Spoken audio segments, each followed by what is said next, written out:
Здравейте отново! Продължаваме с изработката на гювеча.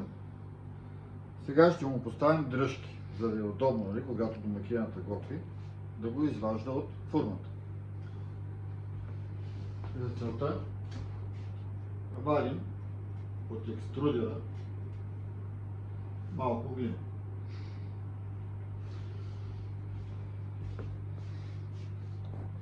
Ето този вариант. Трябва да я отрежем две еднакви парчета глина. Да предположим така грубо, че този размер ще ми свърши работа.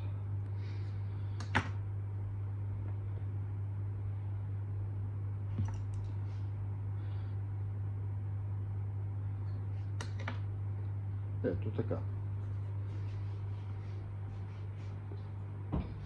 Сега, има много видови дръжки. На малките си гювечета, сега ще ви покажа. Ето тук имам готови. Слагам съвсем обикновени дръжци.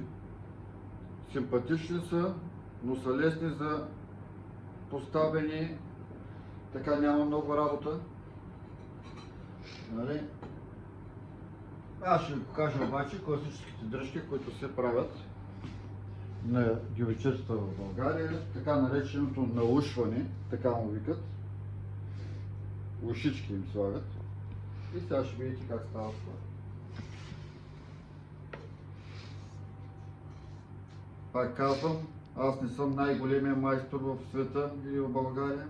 Има много по-големи от мене. Така. Виждате как заглаждам,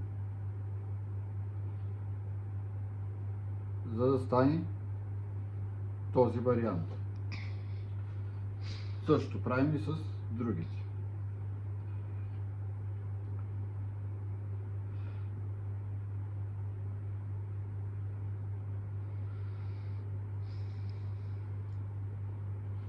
Дръжката, която се ви показах преди малко на бюджета, слагам по този начин.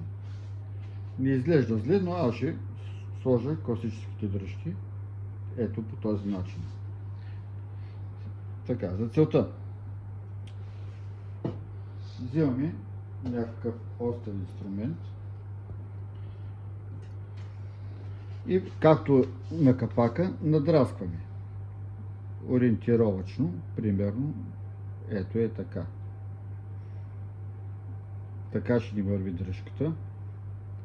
Можем и тук да надраскаме. Това надраскване се прави, за да стане добра спойка между глината, която лепим, между двете части на глината, която лепим. Слагаме шликер. Повтарям, шликера е вид течна глина, която използваме за лепило.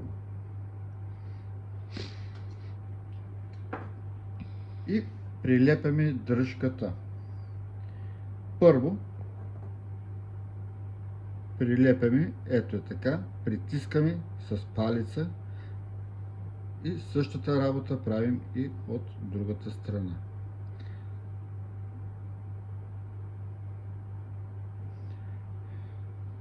Продължаваме.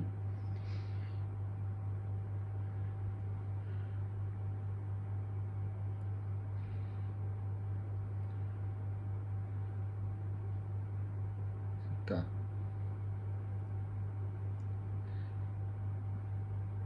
Мисля, че до тук е добре. После прибягваме към любимия ми инструмент, гъбичката, и заглаждаме там, където сме работили. За да стане по-красивичко, по-гладичко, да ни драска на пръстите. Въобще дръжката ни е почти готова, но аз обичам малко да ги повдигна нагоре, за да е по-удобно. За мокре пръста и правя следния вариант. Виждате ли? Така ще е доста по-удобно.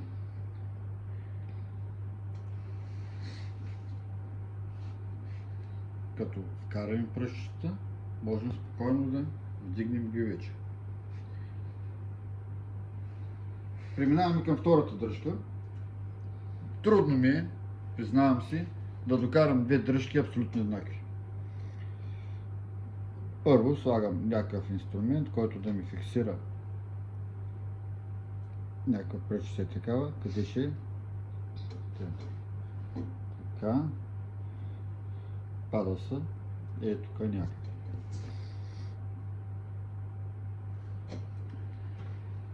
И по същия начин драскаме.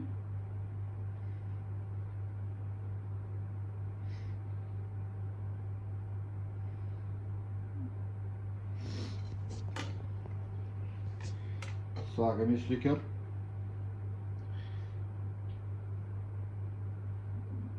Въобще не го пистете шликера, защото тъй или иначе накрая, след като приключим с лепенето на дръжката, заглаждаме с гъбичката и лепим. Първо едната част, единия край, после други.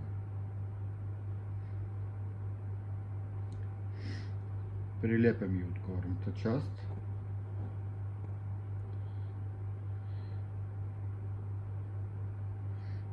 Така.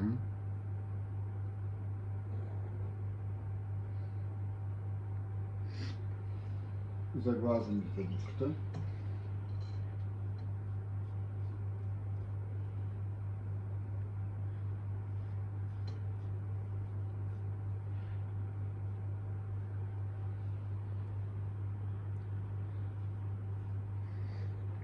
И пак повдигаме,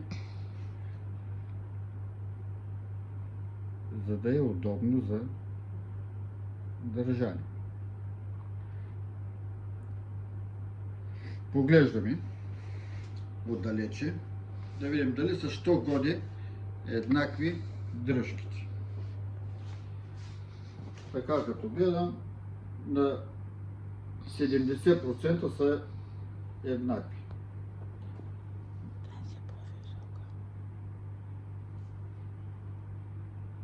Така. Мисля, че нещо такова. Ами, това е цялата работа. Оставаме го да дръпне малко и в следващото видео ще продължим с гравюрата, защото аз моите изделия ги гравирам, после ги глазирам. Така, оформяме някъде, ако има нещо нередно. И така.